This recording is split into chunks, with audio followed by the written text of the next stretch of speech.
Meeting झाली, मात्र आमचं समाधान होईल, आमच्या मागण्यांबाबत आमचं समाधान होईल अशी चर्चा आमच्यासोबत झालेली नाही। मीटिंग मध्ये कुठल्याच प्रकारे आमचं समाधान झालेलं नाही। तरी शासनाचे लक्ष वेधण्याकरता आज आम्ही विल्हाडे तलाव येथे जलसमाधी आंदोलन हे पुकारलेलं आहे। मात्र तरी देखील दीपनगर येथील एकही अधिकारी या ठिकाणी यायला तयार नाही। इथं सर्व त्यांना संपर्क साधत आहे की या आंदोलनस्थळी उपोषणकर्ते हे तलावात उतरलेले आहे, जलसमाधी आंदोलनाकरता तलावात उतरलेले आहे।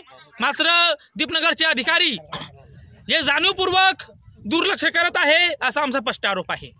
आमच्या मागण्यांबाबत आम्हाला लेखी स्वरूपाचं आश्वासन त्यांच्याकडे हवा आहे आणि ज्या ज्या मागण्या आम्ही मांडलेल्या आहे त्यावर कायमस्वरूपी उपाय म्हणून त्यांनी निर्णय द्यावा ही आमची मागणी आहे।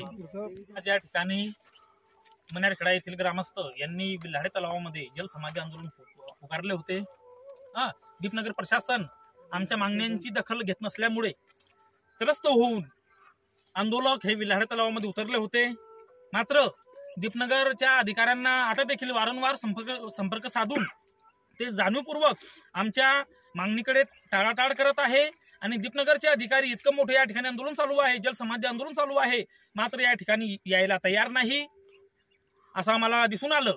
आणि आता या ठिकाणी केव्हापासून आमचं आंदोलन चालू आहे, सकाळपासून आम्ही तलावात उतरलेले आहे, म्हणजे आमचा जीव धोक्यात घालून आम्ही आमच्या कायदेशीर मागण्यांकरता लढा देत आहे। आमचा लढा हा कायमस्वरूपी चालू राहणार आहे।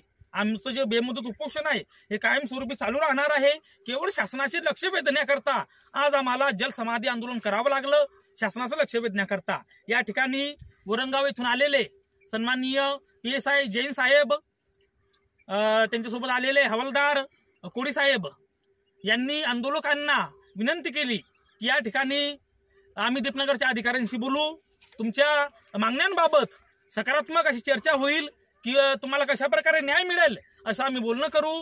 त्यांनी विनंती केली की तुमचं आंदोलन या ठिकाणी स्थगित करा। त्यांच्या विनंतीला मान देऊन